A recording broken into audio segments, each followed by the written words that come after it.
Assalamu alaikum dear students. Welcome to the full course series of QCA Academy. Today we are going to have discussion on very interesting MCQs related to English. MCQs number 181 हमारे पास है spot the error. The sentence is Muslim League was established in 1906.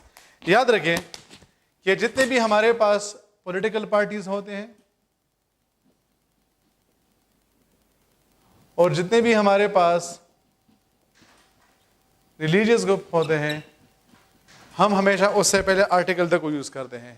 हमारे पास जितने भी political parties होते हैं और हमारे पास जितने भी रिलीजियस ग्रुप होते हैं हम हमेशा उससे पहले आर्टिकल द को यूज़ करते हैं।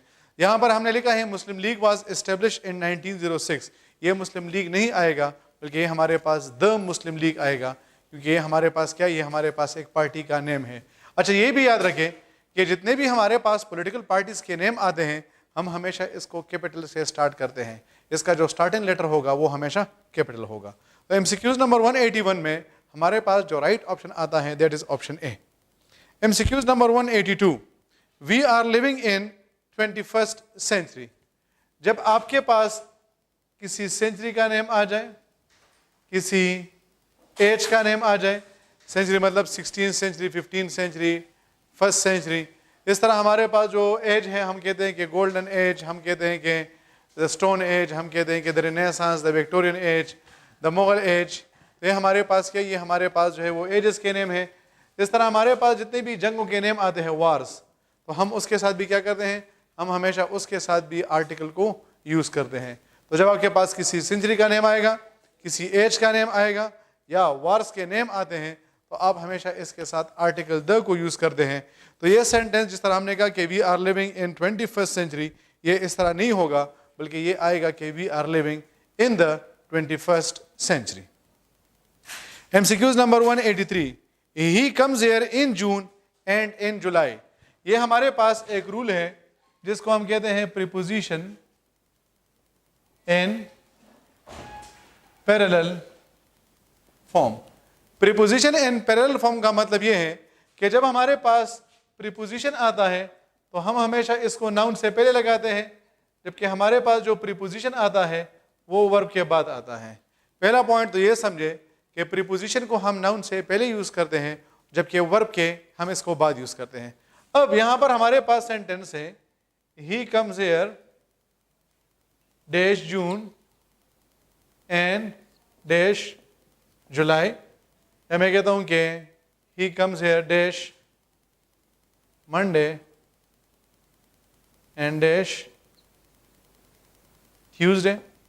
तीसरा मैं सेंटेंस लिखता हूँ कि I was astonished dash and amazed dash the beauty of the scenery. I was astonished and amazed the beauty of the scenery. अब पहला पॉइंट समझे, हमारे पास जब मंथ आता है तो मंथ से पहले हम इन लगाते हैं, और हमारे पास जब डे आता है तो डे से पहले हम क्या करते हैं, ऑन लगाते हैं। अब जून हमारे पास क्या है, जून हमारे पास एक मंथ है, इस वजह से हम यहाँ पर लगा लेंगे इन। फिर जुलाई भी हमारे पास एक मंथ है तो यहाँ पर भी हमारे पास क्या आना चाहिए, इन आना चाहिए। अब यहाँ पर हमारे पास 2 नाउन्स आए हैं, लेकिन इन दोनों नाउन्स से पहले हमारे पास सेम प्रीपोजिशन आया है। जून से पहले भी इन आया है जबकि जुलाई से पहले भी इन आया है। सो जब हमारे पास 2 नाउन्स आ जाए, उन दोनों नाउन्स से पहले हमारे पास सेम प्रीपोजिशन आ जाए, तो फिर रूल के मुताबिक हम फर्स्ट वन के साथ तो प्रीपोजिशन लगाते हैं लेकिन सेकंड वन के साथ प्रीपोजिशन नहीं लगाते हैं। जब हमारे पास क्या आ जाए, जब हमारे पास 2 नाउन्स आ जाए, उन दोनों नाउन से पहले हमारे पास सेम प्रीपोजिशन आ रहा है तो फर्स्ट वन के साथ प्रीपोजिशन आएगा जबकि सेकंड वन के साथ प्रीपोजिशन नहीं आएगा। तो हम कहते हैं कि he comes here in June and July. अगर मैं कहता हूं कि he comes here in June and in July तो हमारा जो सेंटेंस होगा वो क्या होगा, गलत होगा। इस तरह मैं कहता हूं कि he comes here on Monday and on Tuesday, क्योंकि डे से पहले हम क्या करते हैं, ऑन लगाते हैं। अब वही वाला रूल है कि दोनों नाउन से पहले हमारे पास सेम प्रीपोजिशन आ रहा है, मंडे से पहले भी ऑन आ रहा है और ट्यूसडे से पहले भी ऑन आ रहा है। तो जब हमारे पास 2 नाउन्स आते हैं, उन दोनों नाउन से पहले हमारे पास सेम प्रीपोजिशन आता है तो फिर हम फर्स्ट वन के साथ प्रीपोजिशन लगाते हैं और सेकंड वन के साथ नहीं लगाते हैं। तो हम कहते हैं कि he comes here on Monday and Tuesday, not and on Tuesday. फिर तीसरा पॉइंट, इस दूसरे पॉइंट को समझे, एस्टोनिश के बाद एट आता है, अमेज्ड के बाद भी एट आता है। ये तो ऑलरेडी हमने डिस्कस कर लिया कि प्रीपोजिशन जो आता है वो क्या आता है, वो वर्ब के बाद आता है। अब हमने ये रूल डिस्कस किया था कि जब हमारे पास टू नाउन्स आ जाए और उन दोनों नाउन से पहले हमारे पास सेम प्रीपोजिशन आ रहे हैं तो हम सिर्फ फर्स्ट वन के साथ लगाते हैं, सेकंड वन के साथ नहीं लगाते हैं। सिमिलरली जब हमारे पास टू वर्ब्स आ जाए और उन दोनों वर्ब्स के बाद सेम प्रीपोजिशन आ रहा है, जिस तरह एस्टोनिश के बाद भी एट आ रहा है और अमेज्ड के बाद भी क्या आ रहा है, इसके बाद भी एट आ रहा है, तो इन दोनों के बाद हमारे पास सेम प्रीपोजिशन आ रहा है। तो वहां पर हम क्या कर रहे थे, फर्स्ट वन के साथ तो लगा रहे थे लेकिन सेकंड वन के साथ रिमूव कर रहे थे। यहां पर उसका उल्टा होगा, यहां पर हम फर्स्ट वन को रिमूव करेंगे जबकि सेकंड वन के साथ लगाएंगे। तो ये सेंटेंस इस तरह ठीक होगा कि I was astonished and amazed at the beauty of the scenery.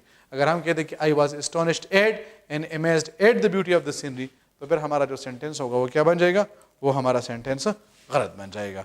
तो ये पॉइंट होपफुली आप समझ गए। अच्छा, ये भी समझे कि हमारे पास जितने भी मंथ्स के नेम आते हैं हम हमेशा उसको कैपिटल के साथ लिखते हैं। मंथ्स के नेम और डेज के नेम आप इसको क्या करेंगे, आप हमेशा इसको कैपिटल के साथ लिखेंगे। फिर नेक्स्ट पॉइंट ये समझे, ये भी बड़ा इंपॉर्टेंट एमसीक्यूज है। हम कहते हैं कि he comes here dash Sunday and he comes here dash every Sunday. अब हमने ऑलरेडी डिस्कस कर लिया है कि डे के साथ हम ऑन लगाते हैं, तो हम कहते हैं कि he comes here on Sunday. लेकिन याद रखें कि जब डे के नेम से पहले आपके पास वर्ड आ जाए, जिस तरह हम कहते हैं कि एवरी, ईच, लास्ट, नेक्स्ट वगैरह, अगर हमारे पास इस किस्म के वर्ड्स आते हैं तो फिर याद रखें कि हम इसके साथ किसी किस्म का प्रीपोजिशन यूज नहीं करेंगे। तो हम कहते हैं कि he comes here on Sunday, लेकिन हम कहते हैं कि he comes here every Sunday. अगर मैं कहता हूं कि he comes here on every Sunday, तो फिर हमारा जो सेंटेंस होगा वो क्या होगा, गलत होगा। तो इस वजह से इस एमसीक्यूज नंबर 183 में हमारे पास राइट ऑप्शन होगा ऑप्शन डी, इन जुलाई नहीं होगा बल्कि सिर्फ और सिर्फ जुलाई होगा। फिर हमारे पास है MCQs number 184, if I had money. अच्छा देखिए, अगर आपके पास एफ आया, उसके साथ हेड आया, हेड के साथ third form of the verb आया, तो फिर आप उसके साथ would have, could have, should have, might have, must have and ought to have plus third form of the verb लगाएंगे। अगर आपके पास एफ आ जाए, उसके साथ हेड आ जाए, उस हेड के साथ third form of the verb आ जाए, तो फिर आप इसके साथ would have, could have, should have, might have, must have, ought to have लगाएंगे और उसके साथ third form of the verb आएगा। लेकिन अगर हमारे पास सिर्फ और सिर्फ एफ आ जाए और उसके साथ हेड आ जाए और उसके साथ कोई भी वर्ब यूज नहीं हुआ है, तो फिर हम उसके साथ दूसरे पार्ट में word, could, should, might, must और टू लगाएंगे और उसके साथ first form of the verb लगाएंगे। तो असल में ये हमारे पास थर्ड कंडीशनल सेंटेंस बन जाएगा और ये हमारे पास सेकंड कंडीशनल सेंटेंस बन जाएगा। अब हमारे पास यहाँ पर सेंटेंस है if I had money. Head तो आया है लेकिन इसके साथ दूसरा कोई भी वर्ब नहीं आया है, इस वजह से आई वुड हैव नहीं आएगा, बल्कि हमारे पास होगा आई वुड हेल्प यू। अगर ये सेंटेंस इस तरह होता कि if I had saved money, तो फिर हम कह सकते हैं कि I would have helped you. तो एमसीक्यूज नंबर 184 में हमारे पास जो राइट ऑप्शन है that is option C. Then we have got MCQs number 185, the injured was admitted to the district.